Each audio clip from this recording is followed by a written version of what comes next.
Hola amigos, ¿cómo están? El día de hoy les traigo una reflexión acerca de la clásica película Volver al Futuro, protagonizada por Michael J. Fox, Christopher Lloyd y dirigida por el maestro Robert Zemeckis.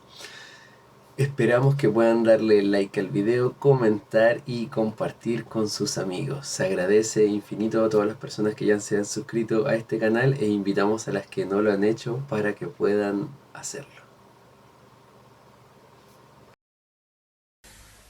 ¿Qué significa realmente tener un destino? ¿Es algo que nos espera en el futuro o algo que ya hemos aprendido a repetir? En la vida de Marty McFly no hay una tragedia extraordinaria. Lo que existe es algo aún más inquietante, una mediocridad que parece normal. Su padre, George McFly, sigue subordinado a Biff Tannen, incluso décadas después de la adolescencia. Biff entra a su casa sin respeto, lo culpa de sus errores, y George responde con disculpas torpes. No se trata de un episodio aislado, sino que es una forma estable de relacionarse con el mundo. La película sugiere que este destino no es una fatalidad, sino una construcción psicológica. Conductas que se refuerzan, modelos que se imitan y resignaciones que se aprenden terminan delimitando lo que cada personaje cree posible. El tiempo no encierra a los McFly, lo hacen los patrones que se repiten. Desde el conductismo de Bruce Frederick Skinner, la conducta de George puede entenderse como un caso clásico de refuerzo negativo. Cada vez que evita enfrentarse a Biff, evita también la humillación pública, el conflicto o la violencia. Esa reducción inmediata del malestar funciona como una recompensa. La evitación queda reforzada precisamente porque elimina algo desagradable. Este mecanismo tiene un efecto acumulativo. Con el tiempo, la persona no solo evita una situación específica, sino que generaliza la conducta. George no evita únicamente a Biff adolescente, evita el conflicto en su trabajo, en su casa, incluso frente a sus propias aspiraciones. La conducta se vuelve parte de su identidad. No decide ser sumiso. Ha aprendido que la sumisión reduce el dolor inmediato. Para Skinner, el comportamiento humano no surge del libre albedrío, sino de la historia de refuerzos del organismo.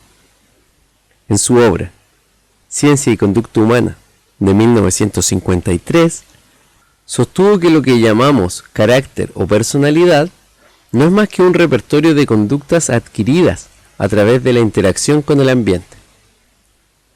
George no es cobarde en un sentido moral, sino que es el producto predecible de un entorno que recompensó sistemáticamente la retirada. Su identidad pasiva no es una elección, sino el resultado de miles de pequeñas confirmaciones de que ceder funciona. Dentro de este marco, resulta especialmente relevante el concepto de programa de refuerzo. Skinner demostró que los comportamientos reforzados de manera variable, es decir, no siempre, pero sí con suficiente frecuencia, son los más resistentes a la extinción. Cada vez que George evita el conflicto y experimenta alivio, ese alivio no es constante ni predecible, lo cual, paradójicamente, hace la conducta más persistente. Incluso, si alguna vez el enfrentamiento no tuviese consecuencias graves, el historial previo de malestar ha sido suficiente para consolidar el patrón. Skinner también observó que las conductas de evitación son particularmente resistentes al cambio, porque cada vez que se repiten, confirman su eficacia. Si George no confronta y nada terrible ocurre, entonces el patrón se fortalece. Esta conecta con lo que el conductismo denomina condicionamiento aversivo. En otras palabras, el organismo aprende a actuar para no obtener algo positivo, sino para alejarse de algo negativo. La motivación deja de ser la búsqueda de logros y pasa a ser la gestión del miedo. Así, el determinismo aparece como hábito emocional. El pasado condiciona el presente no por destino, sino por refuerzos repetidos que estrechan el repertorio conductual disponible. Lo más significativo desde la óptica de este psicólogo es que dicho proceso ocurre sin conciencia reflexiva. George no elabora un plan para evitar el conflicto, simplemente lo evita, porque su sistema nervioso ha aprendido que esa es la respuesta más eficiente. El determinismo conductual no requiere intención, simplemente se instala en el cuerpo antes de llegar al pensamiento.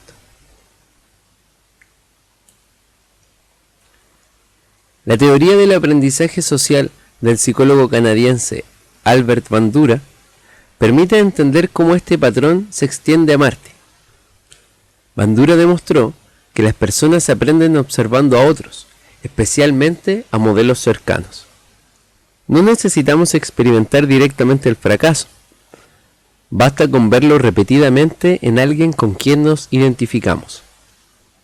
Marty crece observando a su padre ceder ante Biff, renunciar a sus proyectos y minimizar sus capacidades. Esa observación moldea su percepción de lo posible. Bandura llamó a este proceso aprendizaje vicario. El observador no solo registra la conducta del modelo, sino también sus consecuencias. Si George intenta algo y fracasa, o ni siquiera lo intenta, Marty aprende, sin necesidad de acción propia, que ese tipo de resultados le espera a alguien como él. Este psicólogo llamó autoeficacia a la creencia en la propia capacidad para actuar con éxito en una situación dada.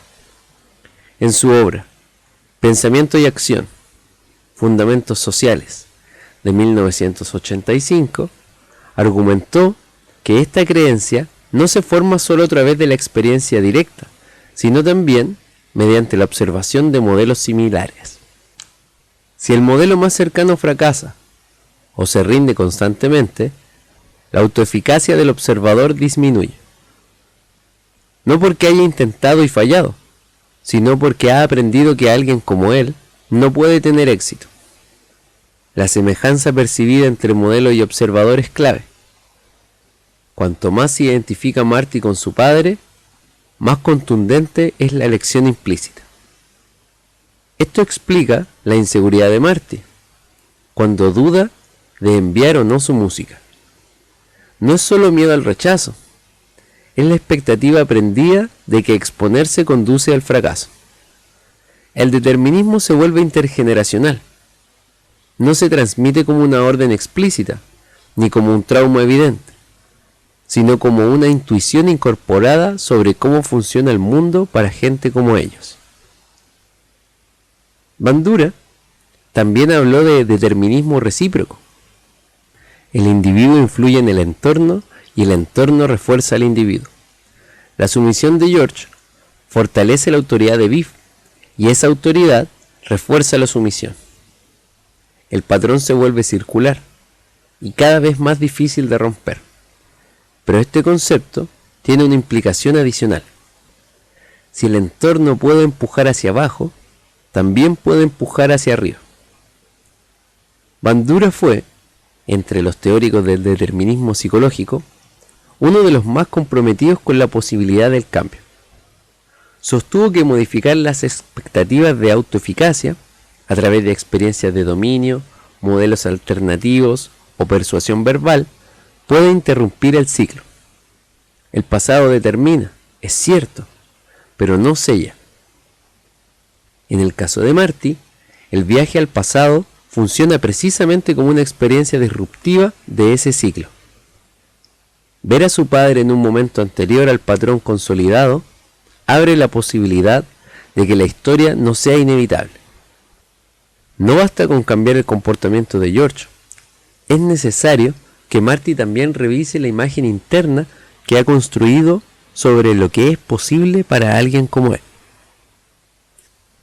La teoría de la indefensión aprendida del psicólogo estadounidense Martin Seligman lleva esta dinámica a un nivel más profundo.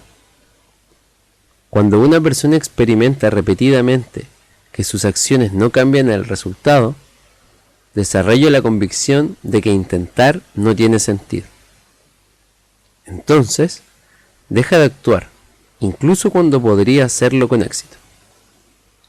Seligman desarrolló este concepto a partir de experimentos con animales en la década de 1960. Pero su hallazgo más perturbador fue que la indefensión no requiere que el sujeto haya fallado siempre. Basta con que haya aprendido que el control es impredecible o inexistente. En su obra titulada Indefensión en la depresión, el desarrollo y la muerte del año 1975, describió cómo los organismos que han sido expuestos a situaciones incontrolables dejan de intentar escapar, incluso cuando la salida está disponible. El problema no es la situación objetiva, sino la representación mental que el sujeto ha construido sobre su capacidad de influir en ella. George parece vivir en ese estado. No envía su novela, no defiende sus ideas, ni siquiera cuestiona la autoridad de Biff. No solo teme fracasar, sino que el fracaso es algo visto como inevitable. Seligman describió este patrón a través del concepto de estilo explicativo, la forma en que una persona interpreta los eventos negativos. George presenta los 3 rasgos del estilo pesimista. Sus fracasos los percibe como internos. Soy yo el problema. También estables. Esto siempre será así. Y al final, globales. Esto me afecta en todo. El personaje no piensa que una situación específica salió mal, sino que asume que él es constitutivamente incapaz. Lo más inquietante es que esta indefensión también se transmite. Marty no ha vivido la misma cadena de fracasos, pero ha crecido en un entorno donde la resignación ya es el clima emocional dominante. Aprende a anticipar la derrota antes de intentar. Seligman distinguió entre indefensión personal, la que surge de la propia experiencia, y la que podría llamarse vicaria o contextual, es decir, aquella que se absorbe del entorno sin haberla experimentado directamente. El hijo de alguien que se ha rendido no necesita fracasar para conocer el fracaso. Lo ha respirado. Seligman también identificó que la indefensión aprendida tiene consecuencias cognitivas, emocionales y motivacionales que se refuerzan mutuamente. En el plano cognitivo, la persona deja de buscar soluciones alternativas.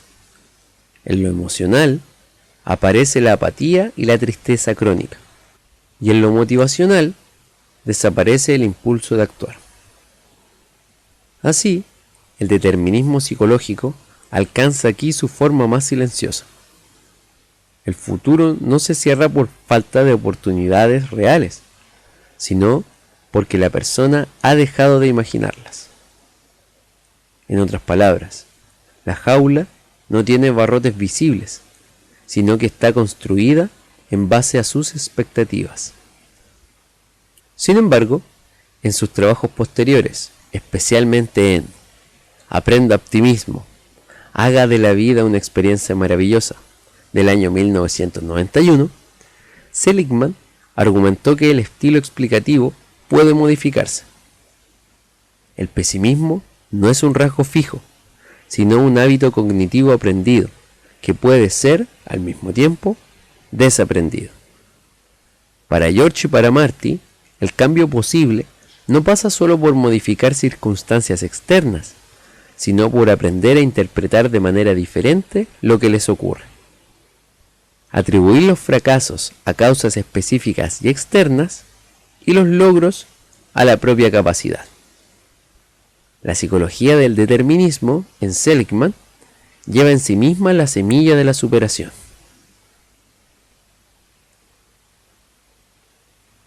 El punto de quiebre llega cuando George decide enfrentarse a Biff.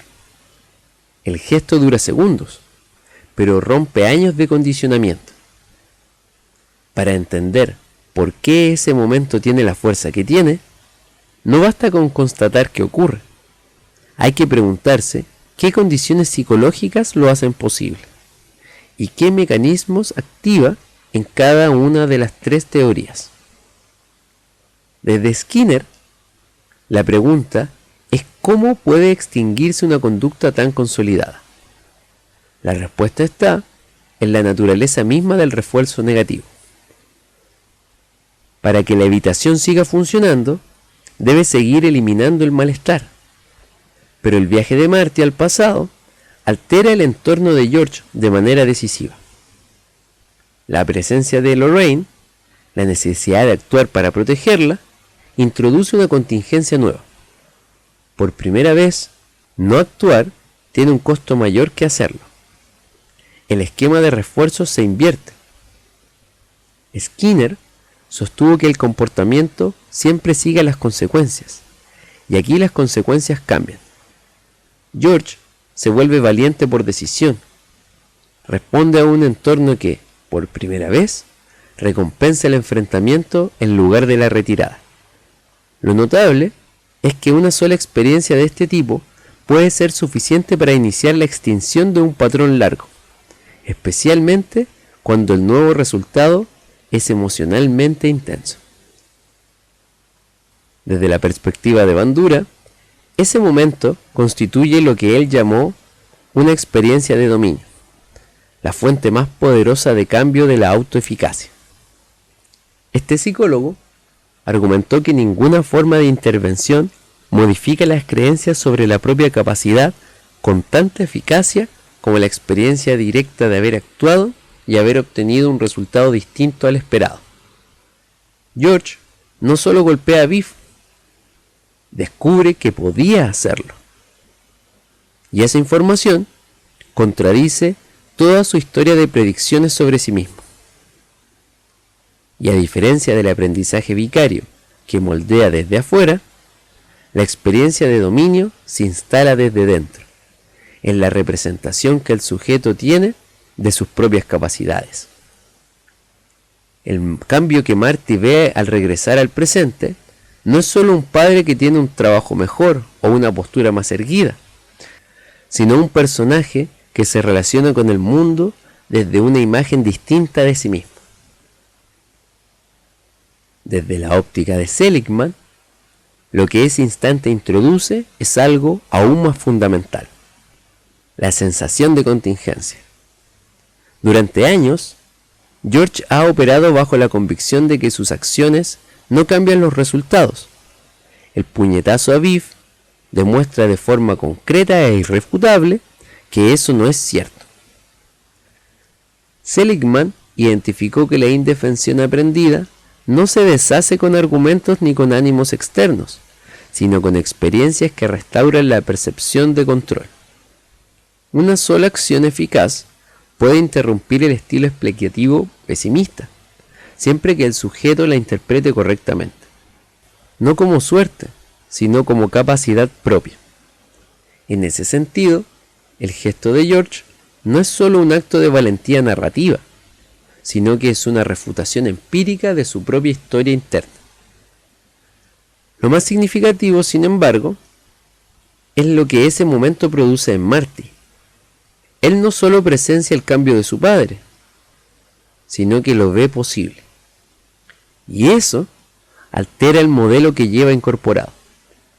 Si Bandura tenía razón en que la autoeficacia se construye en parte observando a quienes se parecen a uno, entonces ver a George actuar con eficacia no es un detalle menor.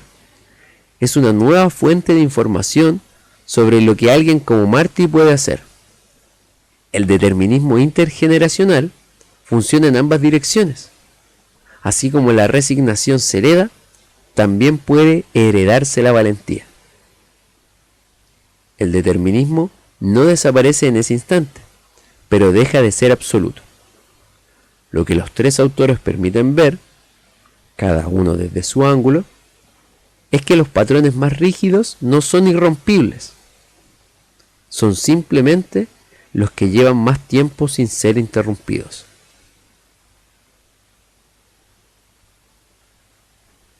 Cuando Marty regresa al presente, no encuentra un mundo distinto por magia.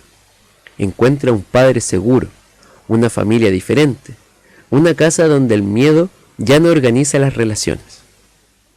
El viaje en el tiempo no solo cambió los acontecimientos, sino que también cambió el patrón psicológico que los sostenía. Volver al futuro sugiere entonces que el destino no es una línea fija, sino una repetición que puede interrumpirse. Está hecho de conductas reforzadas, de modelos heredados y de resignaciones aprendidas. Pero también es frágil. Basta un instante distinto para que la historia deje de copiarse a sí misma. Y aunque no podamos viajar al pasado, debemos entender que vivimos dentro de patrones aprendidos, los cuales a veces, con un solo acto de valentía, bastan para abrir un nuevo futuro.